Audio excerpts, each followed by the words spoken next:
Hi. So, after Cain, what? That's what we'll talk about today. I hope you're having a nice lunch. You know, Herman Cain was assassinated by the media. It's the only way to put it. The New York Times declared war on him. They ran front page stories every time anybody spoke out. Didn't matter that it was unsubstantiated. Didn't matter that there was no evidence. Didn't matter that they were themselves, in many cases, not willing to come forward. And then when they did, they turned out to be just totally unreliable, litigious people. But the Times just kept hammering it, and the media followed in their wake. George Stephanopoulos once told me when we worked together at the White House, the New York Times still rules. My question is, why did we conservatives let the media tell us who to nominate for president? Well, I guess, in fact, we didn't. Cain was doing very well in the polling. He'd slipped a little bit, but not a lot. And then it just became too much for him, and he pulled out. A real loss, because his 999 proposal shook up the whole race.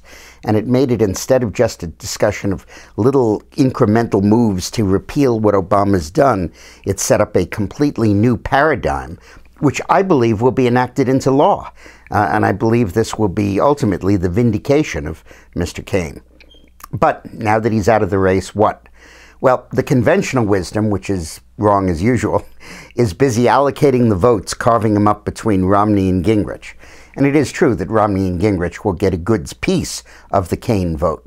But that's not what's most important. What's most important here is, does the Herman Cain vote fuel a new candidacy? Does it go, for example, to Michelle Bachmann and really move her up into contention in the race? Because ultimately, there were always two candidates the Tea Party types liked, Cain or Bachmann. And first they went with Bachmann and she soared, and then they went with Cain and he soared. And they don't like Romney because of his health care position, and they're a little suspicious of Gingrich because they see him as part of the party establishment. I think in a two-way fight they'd back Gingrich, but I think that they may earlier go for Bachmann.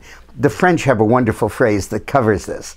They say in the first round you vote with your heart, and in the runoff you vote with your head.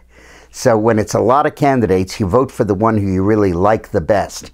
And then when it narrows down to two, you make a calculation as to what is the wisest vote to cast, and you vote for that candidate. And I think we're still in the heart phase, particularly in Iowa, which is, after all, the heartland, if you'll pardon the pun. It really is a caucus in which people really vote their feelings. And I think what you may see as a result of this is Bachmann moving up.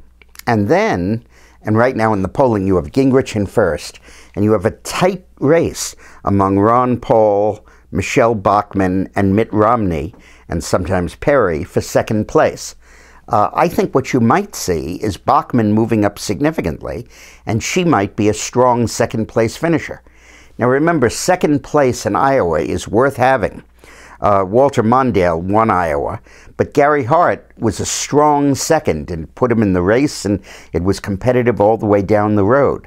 So I think there's a very good chance of that happening, because after all, the conservatives are looking for someone who is a real true believer, a real true conservative, as Bachmann is. Now, of course, Gingrich is too, and Romney is too, sort of, but people feel that Gingrich used to be speaker and he's part of the establishment and all that, so they might indulge themselves in a fling with Michelle Bachmann, which could make this race really interesting, and she's a really good person. So thanks for watching. I'll see you tomorrow for lunch.